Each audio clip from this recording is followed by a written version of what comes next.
예, 오늘은 여러분 특별히 우리 대림절이 시작되는 그런 시간입니다. 여러분 대림절은 우리 성탄절을 기다리는 4주간의 주일을 그렇게 말하는데요. 우리가 대림절 지키는 것은 우리에게 소망과 평화와 기쁨과 또 사랑과 생명을 주시기 위해서 오신 우리 아기 예수님을 신실한 믿음으로 맞이하기 위한 그런 시간입니다. 그래서 오늘은 이 첫째 주일 임마누엘의 메시아 오심을 기대하면서 하나님의 나라를 소망을 나타내는 첫 번째 초를 그렇게 켜도록 하겠습니다.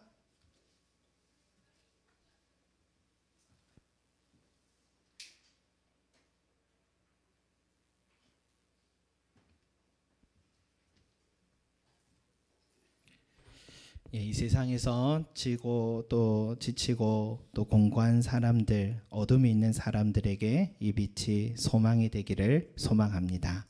아멘. 여러분 이번 이제 대림절을 맞아서요. 오늘부터 오늘 말씀을 이렇게 하나하나 알아가도록 합니다.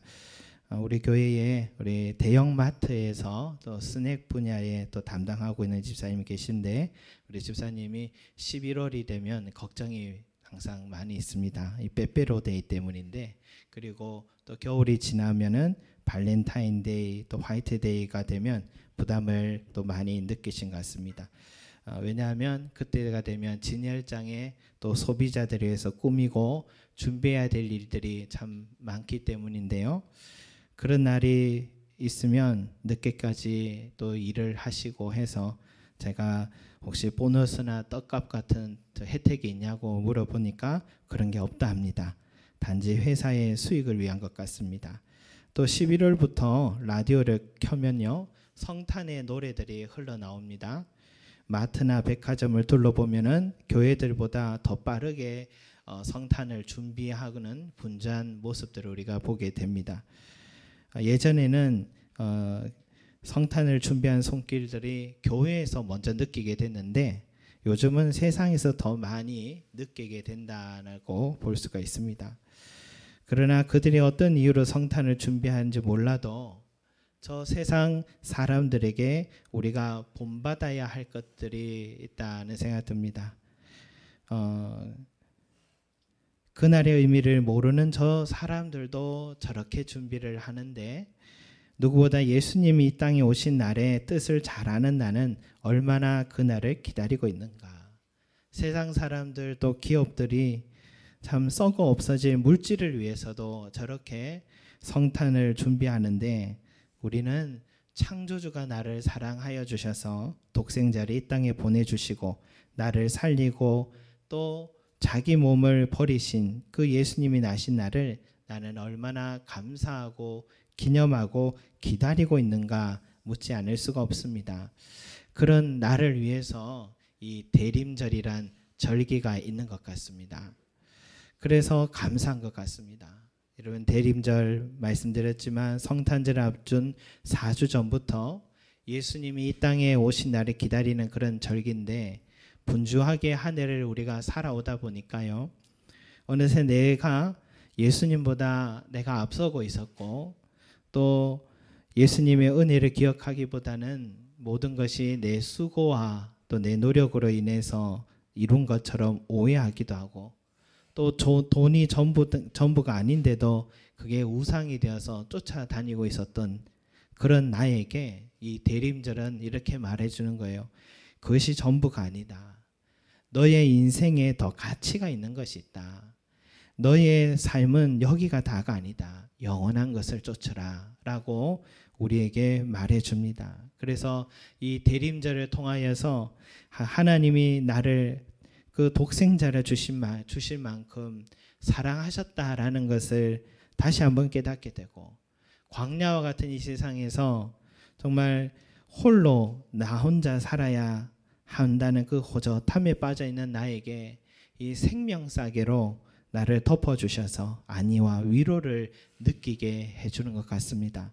또한 예수님이 오심의 기다림이 얼마나 중요한지 또 우리도 살아가면서 느끼는 것은 누군가를 만나고 또 기다리고 또 기다린 그런 시간들이 있을 때에 또 기다린 만남들은 시간이 가는 줄도 모르고 행복한 시간을 보내게 되지만은 기다리지 않은 만남은 서로 어색하고 또 무익한 그런 시간이 될 뿐이잖아요. 그런 의미에서 이 대림절은 우리에게 주님 오심을 기다리게 해주는 그런 절기인 것 같습니다. 그래서 예수님을 더욱 인격적으로 만날 수 있게 도와주는 그런 절기라고 할 수 있습니다. 저도 설교도 하고 목회자로서, 그러나 한 사람의 그리스도인으로서 이 대림절 기간 동안 예수님의 오심을 다시 묵상하는 그런 시간을 갖게 되는 것 같습니다. 이 기간 동안 예수님이 이 땅에 오신 그 사건에 집중하게 되고, 도대체 누가 아기 예수님을 기다렸고 만났고 또 그 후에 어떤 변화가 일어났는지 또 알고 싶더라고요.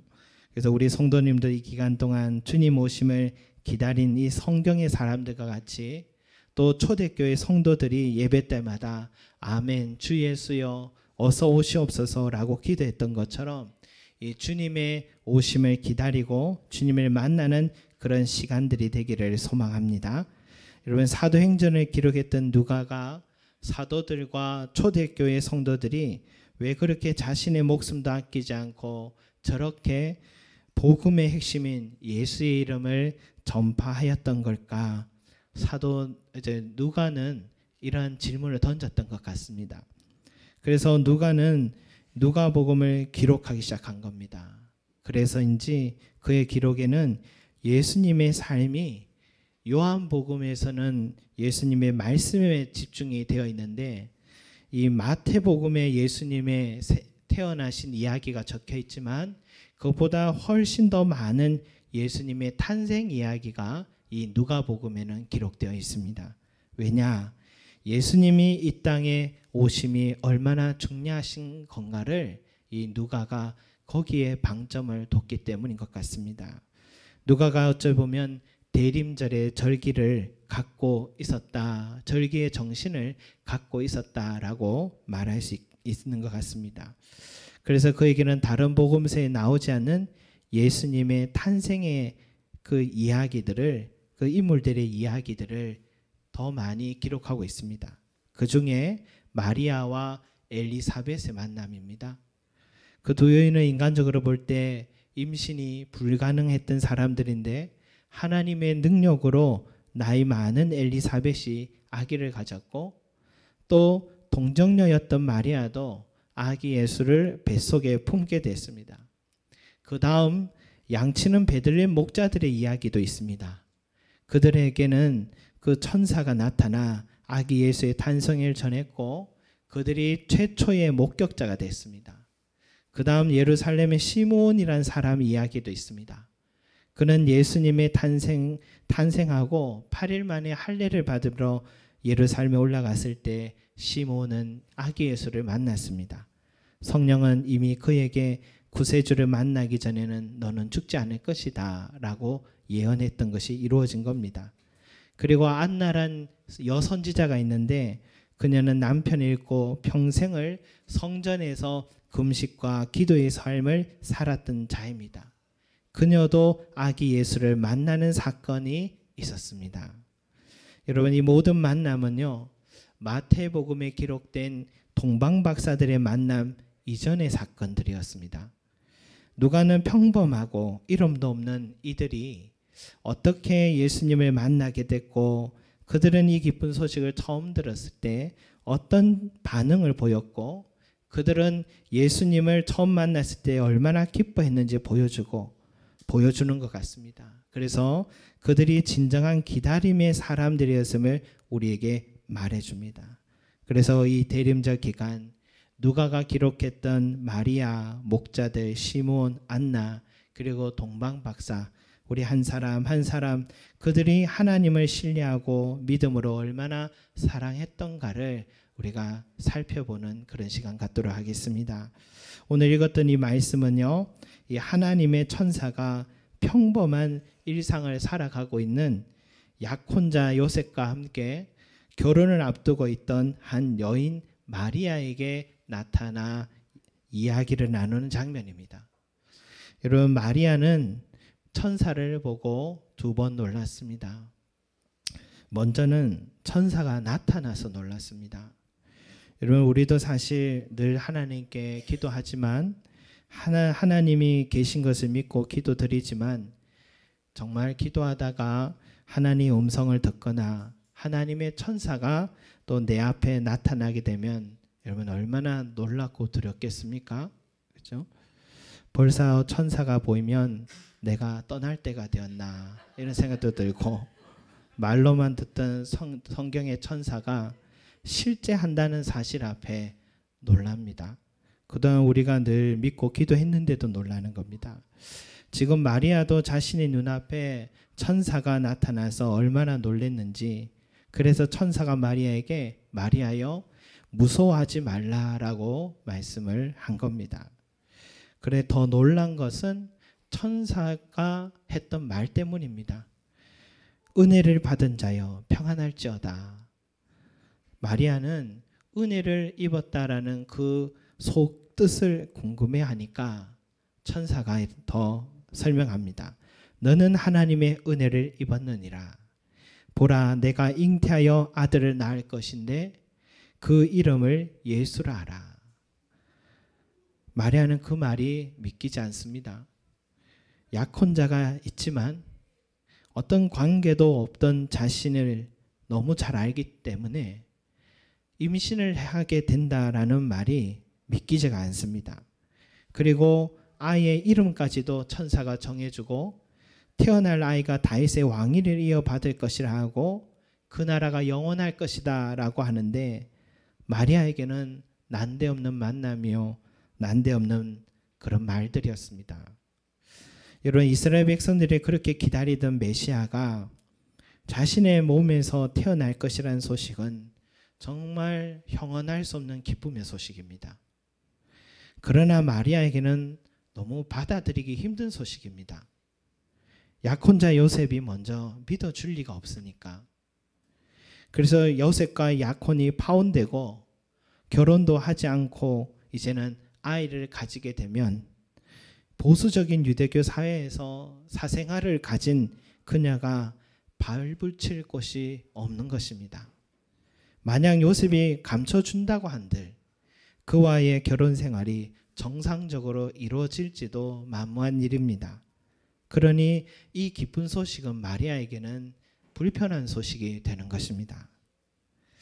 그러나 여러분, 이 시점에 우리가 꼭 기억해야 되는 것은 지금 천사가 그녀에게 다가와서 이런 말을 하게 된 것입니다. 이미 너는 그렇게 해야 한다 라고 말한 게 아닙니다.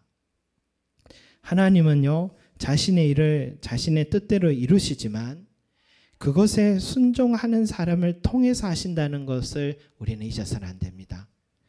아직 일어나지 않은 일을 여러분 말하고 있는 겁니다. 보라, 내가 잉태하여 아들을 낳으리니 라고 했습니다. 그리고 35절에도 성령이 내게 임하고 지극히 높으신 이의 능력이 너를 덮으리니 라고 했습니다. 31절에 낳으리니 35절에 덮으리니 라는 말은 앞으로 일어날 일에 대한 미래형이지 이미 일어났고 진행되고 있는 과거형이거나 현재 진행형의 말이 아니다라는 것을 우리가 읽어도 알 수 있는 겁니다. 그렇다면 이것은 마리아에게 지금 선택의 여지를 주고 있는 것입니다. 마리아의 선택과 순종이 있기 전에는 아직 미정의 사건이다라고 할 수 있습니다. 마리아가 원하지 않는데도 이미 넌 임신을 했다라고 천사가 선언하게 된다면 그것은 마리아에게도 하나님 입장에서도 서로 유익한 점이 아무것도 없는 것입니다. 혼란의 시기를 겪게 되는 거죠. 저는 이 부분을 보면서 하나님의 인격성을, 하나님의 인격적인 부분을 다시 한번 느끼게 됩니다. 하나님 자신의 계획이 있으시지만 절대로 강요하지 않으신다라는 것. 이것을 순종한다는 것이 마리아 입장에서 의지적 결단의 문제이다라는 것. 왜냐? 마리아는 이 일로 인하여 너무 많은 불이익을 감내해야 될 것이 뻔하기 때문에. 지금 천사의 소식은 전달의 목적도 있지만 마리아의 반응을 살피려는 목적도 이 속에 같이 있다라고 할 수 있겠습니다. 저는 이번에 이 캄보디아 단기 선교를 또 잠시 다녀오면서 막연하게 선교사의 사역을 또 생각해 왔다가 그 일이 얼마나 어려운 일인가를 잠시나마 느끼게 됐습니다. 사람이 배도 고프지만 말도 고프다라는 것 또한 보게 됩니다. 선교사님 부부가 집 밖에만 나가도 전혀 다른 사람들과 문화들로 살아갑니다. 고립된 생활이에요. 저는 현지 음식을 정말 못 먹겠더라고요. 그런데다가 언어와 그들의 생활 관습들이 다 이질감을 느끼게 합니다. 그런 정신적 육체적인 현실들을 감당하면서 복음 증거 사역을 감당하시는 선교사님들을 보면서 이 땅에서 개척교회를 하는 것보다 10배는 더 힘들겠다, 그런 생각이 들었습니다. 그런 저에게 어느 날 천사가 다가와서 하나님의 은혜를 입은 자여, 하나님이 너를 통해 저 이방 땅에서 복음 증거하기를 원하신다 라고 말씀하시면 저는 참 많은 생각을 할 것 같습니다. 개척교회 할 때만 해도 나의 어머니, 우리 장모님께서 여러 날을 비밀로 하고 겨우 말씀드렸는데, 또 말씀드리니 예상된 것처럼 못 주무시고 힘들어하시는 어른들의 모습을 기억하는데, 이제 또다시 선교지에 가라고 하셔서 가야겠습니다 라고 그러면 뭐라 하실까? 더 어려운 것은 남편 아빠 때문에 말없이 따라와야 했던 그 가족들의 모습이겠죠.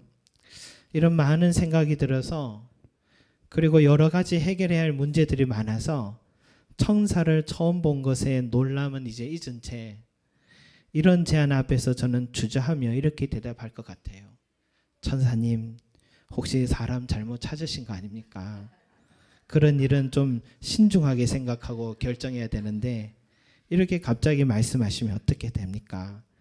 저에게 기도할 시간 좀 주세요 라고 말하고는 또 천사를 만날까 봐 흰옷 입은 사람 무조건 피해 다니고 그럴 것 같습니다. 여러분, 지금 마리아는 그 이상의 지금 요청을 들은 겁니다. 인류를 구원하실 메시아가 자기 뱃속에 찾아올 것이다 라는 말이 솔직히 그에게는 실질적인 기쁨이라고 할 수 없죠. 여러분, 인류를 위한 사람치고 집에서 잘하는 사람이 없잖아요. 민주운동하러 다니고 나라 독립으로 운동하러 다니는 남편, 자식 있는 집 보면 다 어렵게 살잖아요. 인류를 구원할 메시아 소식은 현실에서는 배고프고 고단한 삶을 살 것이다 라는 말이기도 합니다. 그리고 마리아는 천사의 요청을 받아들이는 순간 임신하게 되고, 그때부터 그에게 고단한 삶이 찾아올 것을 누구보다 잘 알고 있었습니다. 그러면 그녀는 이렇게 말해야 됩니다. 천사님, 제 믿음이 작아서 이런 일은 감당하기 힘들어요. 저에게 기도할 시간 좀 더 주시지 않겠습니까? 제 입장도 좀 생각해 주셔야죠. 꼭 이런 방법으로 해야겠습니까? 정식으로 결혼하고 아기를 가지면 안 되겠습니까? 그러면 오해받을 일도 없고 메시아도 더 안전하고 좋지 않을까요? 여러분, 이게 다 보통 사람들의 마음이고 그렇게 말했을 겁니다. 그런데 오늘 이 마리아가 어떻게 대답합니까? 38절 말씀 같이 한번 읽겠습니다. 38절 시작. 마리아가 이르되 주의 여종이오니 말씀대로 내게 이루어지이다 하매 천사가 떠나가니라. 아멘. 여러분, 지금 마리아는 주의 여종이오니 말씀대로 하옵소서. 주의 여종이오니 말씀대로 하옵소서. 다시 말해서 저는 섬길 준비가 된 주님의 여종입니다. 당신의 말씀대로 내게 이루어지기를 원합니다. 우리는 왜 마리아가 예수의 어머니가 되었는지 그 이유를 여기서 발견해야 됩니다. 가톨릭처럼 마리아를 신성시하는 것은 마리아도 원하지 않는 일입니다. 우리에게도 유익한 일이 아니고요. 그러나 이 어린 사람 마리아에게는 우리가 본받고 존경할 만한 믿음이 있습니다. 그녀는 임신이 불가능함에도 하나님이 원하시면 하실 수 있다는 그 말씀을 믿는 믿음이 있었고, 그녀는 감당하기 힘든 불이익이 있을 것을 누구보다 잘 알았으면서도 그러나 하나님이 원하신다면, 하나님의 뜻이라면 기꺼이 내 삶을 내어드리겠다는 헌신의 마음이 마리아에게 있었습니다. 그 믿음과 헌신이 예수님을 만나게 되었고 그녀에게 영원한 생명이라는 축복을 얻게 해줬고, 그리고 그녀가 인류의 메시아를 가장 먼저 만난 사람이 된 것입니다.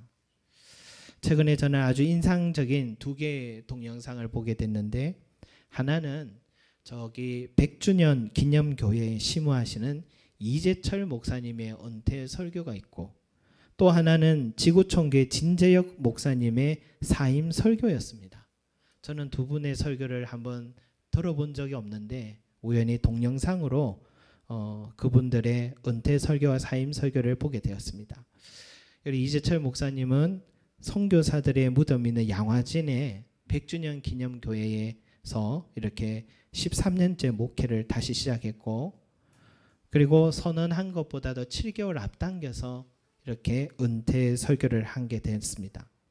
그리고 지구촌 교회 목사님은 이동원 목사님의 후임자로 들어가서 지금 8년째 사역하고 갑자기 사임을 한다고 하면서 아프리카 선교사로 가기로 결정하셨다고 선언을 한 그런 설교였습니다.